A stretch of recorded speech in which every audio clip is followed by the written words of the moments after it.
طيب عمرو دراجي مقدم برنامج طالع هابط معنا عبر الهاتف. عمرو دراجي كمشجع جزائري للمنتخب الوطني، طالع ولا هابط خربطت على هذا المنتخب الجزائري، ولكن أليس في النهاية أنه هناك إرادة لهذا فعل الهزيمة المؤلمة والخروج المؤلم للمنتخب الجزائري، ولكن كأن هناك إرادة ليس كذلك إعلاميا لإبراز هذا، لتجييش الإعلام؟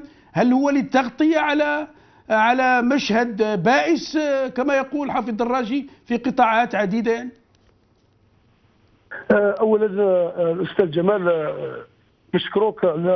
نشكروا قناه المغاربيه اللي اعطتنا هذه الفرصه باش وانا نتكلم كمواطن جزائري، يعني مانيش مختص في الشان في الرياضه ولا في كره القدم، ولكن من حقي انا كمواطن يعني نمد رايي.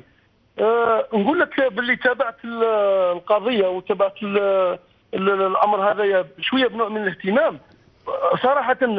الى نقول رايي بصراحه نقولها، الرياضه ولا كره القدم في الجزائر هي الشجره التي غطت في الغابه، يعني شيء عادي ان الاخفاق هذا شيء عادي، والاخفاق هذا مش غير في الرياضه وفي قطاعات اخرى حساسه اكثر من الرياضه، لانه الرياضه او كره القدم في النهايه هي لعبه. يعني احنا عندنا اهميه المصير تاع الامه، عندنا انتخابات تشريعيه على الابواب، عندنا اقتصاد منهار، عندنا قطاع الاعلام داخل في بعضها، عندنا امور بزاف اولويه. علاش نركزوا على الرياضه او كره القدم؟ محمد روراوه جزائري كما احنا نقولوا الالجيريان، صحته لوكازيون دار رايو، عاش نهارات بصحته. الفشل هو باين، الفشل روراوه فشل كما فاشلين بزاف كما هو، ولكن المشكله ماهيش في كره القدم ولا في الانسحاب ولا في الو سي جمال. انا عم نسمعك، تفضل عامر. المشكله علاش راح نركزوا على قضيه كره القدم ولا الفريق الوطني؟ هو لازم لنا وقت كبير نهضروا على الموضوع هذايا. مثلا انا بالنسبه لي الفريق الوطني اللي يلعب به روراوه ويلعب به شحال من مره، بالنسبه لي انا مش فريق وطني، فريق غريب على الوطن. كاين دي جوار، انا نقولها صراحه، دي جوار ما يعرفوش حتى النشيد الوطني يمثل الفريق الوطني اللي ما تركبش هذه. كنا قادرين الحل. كاين ناس يقول لك راكم تنتقدوا ولا تهضروا وتهرجوا، الحل هو بسيط. الحل روح لاي واحد جزائري وليد الجزائر يقدر يكون لك في 10 سنين يكون لك فريق كره قدم ويدير نتائج جباره في مده قصيره. هذا روراوه، انا ما نشخصوش الامور، روراوه هو عنوان تاع فشل ويسموه روراوه. هذا ما كان، لو كان جا واحد اخر في بلاصه روراوه يدير كما هو ولا اكثر، هذا ما يمنعش انه. ولكن أليس لماذا يصبح روراوه الآن عنوانا أيضا لتصفية حسابات فزاعة يرفعها الفاشلون كذلك في قطاعات أهم من قطاع روراوه؟ يعني في قطاع الصحة مثلا، وزير الصحة راه يقول أصلا أنه المستشفيات والتجهيزات الموجودة في المستشفيات الجزائرية غير موجودة حتى في المستشفيات الأوروبية إلا في أمريكا مثلا. ما غلطش هذه، وعلاش هذه جاتك مغربة؟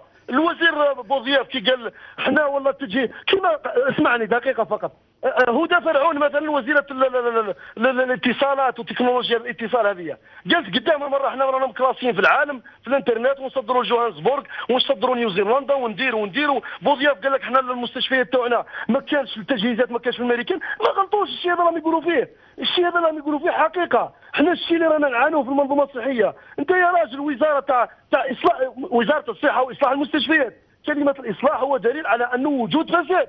أنت هذا الإصلاح اللي كلا ملايير الدولارات ومدة عشرات السنوات وما عم باليش، مازال لحد الآن نتخبطوا، مازال ما صلحنا والو. سبحان الله العظيم. هي هذه حقيقة، بوزياف ما غلطش.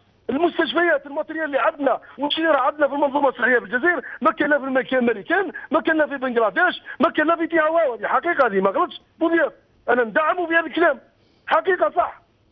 نعاودوا نقولوا الرياضة رانا نقولوا شجرة أرادوا لها أن تغطي الغابة، يعني الفساد تمييز أنت غير في الرياضة في النهاية لعبة. حتى ولو يا راجل نفرضوا أن المنتخب الجزائري دا كأس العالم في إفريقيا، هاو اليوم جاء للمطار، عنده واحد نص ساعة من يوصل المطار، جانا وجاب معاه كأس إفريقيا. واش راح يغير؟ الناس اللي راهي في الفيضانات، والناس اللي راهي في الميديتي وفي القطرة، والناس اللي راهي ياكل فيها المرض، والناس اللي راهي الشر، والناس اللي راهي حفيانة، والناس اللي راهي بالتمرميد، والناس اللي راهي محقورة. واش راح يغير كأس العالم ولا كأس إفريقيا؟ يا ناس نعنوا الشيطان، هذه راهي لعبة وانا نقول لعبه كمخدر ككار فطله يعني يخدرونا به. خذونا شويه فطله يا جماعه. انه الشيطان اعطينا الموضوع هذا، اعطينا له اهميه اكثر من اللازم. في النهايه هذه راهي لعبه، ومصير الجزائر ومصير الامه الجزائريه ماهيش في لعبه. جلده منفوخه راهو صحتوا لوكازيون، دار رايو هو وجماعته هذا الديناصورات هذو اللي مسلط مربي علينا. واش عسانا نقولوا حسبنا الله ونعم الوكيل.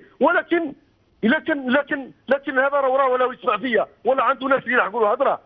شوف غير السيد اللي جبته برك هذا اللي كنز ولا ما عم باليش هاو استقال. تبعوا الى عندك النيف تبعوا افسد محمد. ولكن لماذا لا يستقيل؟ طبعا لا كنز استقال، ربما قد يستقيل، ولكن لماذا لا يستقيل الفاشلون الحقيقيون في القطاع التي تهم الجزائريين الوزراء؟